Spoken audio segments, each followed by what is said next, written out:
Hello guys, ഇന്ന് Sunday ആയതുകൊണ്ട് തന്നെ നമുക്ക് ക്ലാസ് ഇല്ല. സോ എല്ലാവരും അത്യാവശ്യം ലേറ്റ് ആയിട്ട് എണീറ്റ് അങ്ങനെ ഏകദേശം 9 മണിയൊക്കെ ആയപ്പോൾ നമ്മൾ എണീറ്റ് ഫുഡൊക്കെ കഴിച്ചു. ഇന്ന് നമുക്ക് ഉപ്പുമാവും പഴമായിരുന്നു ഫുഡ്. വലിയ താല്പര്യമില്ലും നമ്മൾ അകത്താക്കി ജീവിച്ചുകൊണ്ടേ. പിന്നെ പ്രത്യേകിച്ച് പരിപാടിയൊന്നും ഇല്ലാത്തതുകൊണ്ട് തന്നെ മൈസൂർസ് കണ്ടുവരാമെന്ന് വിചാരിച്ചു. അങ്ങനെ ഒന്നും നോക്കില്ല, ഊബർ ബുക്ക് ചെയ്തു. ഇന്ന് നമ്മുടെ 2 ചങ്കത്തിമാരും വരുന്നുണ്ട്. അവർക്ക് ഊബർ ബുക്ക് ചെയ്ത് കൊടുത്ത് നമ്മൾ നേരെ ഹോസ്റ്റലിൽ നിന്ന് ഇറങ്ങി. ഹോസ്റ്റലിൽ നിന്ന് സൂര്യോട് വലിയ ദൂരം ഇല്ലാത്തതുകൊണ്ട് തന്നെ നമ്മൾ പെട്ടെന്ന് നടത്തി. അങ്ങനെ നമ്മളെ തലയ്ക്ക് സ്ഥിരതയില്ലാത്ത 2 ചങ്കത്തിമാരെയും കണ്ടുപിടിച്ച് അവരെയും കൂട്ടി നമ്മൾ ടിക്കറ്റ് കൗണ്ടറിലോട്ട് പോയി. അവിടെ ചെന്നപ്പോൾ ഒരാൾക്ക് 120 രൂപ എൻട്രി ഫീസ്.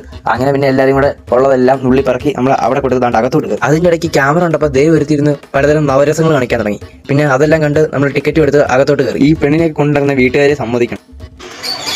ഇതിനെക്കുറിച്ച് 2 വാക്ക് പറ. ഇതിനെക്കുറിച്ച് 2 വാക്ക് പറ. പറയാനൊന്നുമില്ല. തത്തേക്ക് നമ്മുടെ ദിവസം കാണുന്നില്ല. എന്റെ ഉള്ളം കൈ വന്നിരിക്കുന്നത് കാര്യം പറയും മോളെ.